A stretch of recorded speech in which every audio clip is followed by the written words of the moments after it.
پاکستانی قوم کے کیا کہنے ہیں؟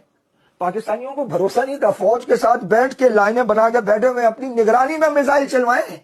وہ ایک لڑکا ہے، وہ جا کے کھڑا گاؤں والا، تو وہ اس نے راکٹ، دوست نے کہا جی میں چلاتا ہوں، وہ رسی کھینچ کے چلا رہا ہے. فوج داخل ہوئی گاؤں میں، انہوں نے کہا بھائی گاؤں خالی، انہوں نے کہا کیوں گاؤں خالی کر دو؟ کہتے ہیں یہاں پر حملہ ہوگا. انہوں نے کہا ہوتا رہے حملہ، آپ لوگ کیوں آئے؟ انہوں نے کہا جی ہم تو یہاں توپے شوپے لگائیں گے، ہم لوگ یہاں سے فائر کریں گے. انہوں نے کہا بس آپ توپے لگاؤ، ہم آپ کے لیے لسی لاتے ہیں، پانی لاتے ہیں، پراٹھے پکاتے ہیں، سالن پکاتے ہیں، مریں گے تو اکٹھے مریں گے. اور پورا گاؤں اٹھ کے آ رہا ہے، بوڑھے اٹھ کے آ رہے ہیں، کوئی پانی لا رہا ہے، کوئی لسی لا رہا ہے، کوئی پراٹھے لا رہے ہیں، کوئی اچار لا رہا ہے، کوئی سالن لا رہا ہے. فوجیوں کی دعوتیں کر دی.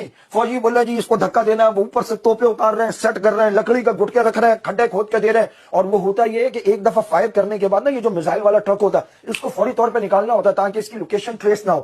تو وہ بھی 7 گاؤں والے، وہ کہہ رہے جی یہ سٹارٹ ہے، چلتا ہے، وہ پیچھے سے دھکا لگا کے لے کے جا رہے ہیں، کٹو جی دوسری جگہ لے جاؤ.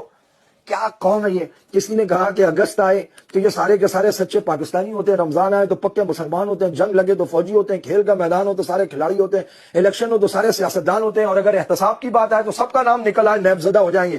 ڈاکٹر کو ملیں تو سارے مریض ہوتے ہیں، اور کسی مریض کو ملے تو سارے جوان کے بچے ڈاکٹر بن جاتے ہیں. کوئی شرعی مسئلہ ان کے سامنے رکھ دو تو مفتی ہو جاتے ہیں، اور کوئی قانونی مسئلہ آ جائے تو سارے وکیل بن جاتے ہیں. شادی کے موقع پر ہر ایک کو ڈانس آ رہا ہوتا ہے، اس کے اندر کے فنکار کیڑے مار رہا ہوتا ہے. فضول رسم و رواج کے موقع پر سارے مالدار نظر آتے ہیں، اور بے نظیر انکم سپورٹ کا پتہ لگ جائے تو سارے شناختی کارڈ کی کاپیاں لے کے آ جاتے ہیں. ان سے بڑا غریب کوئی نہیں ہوتا.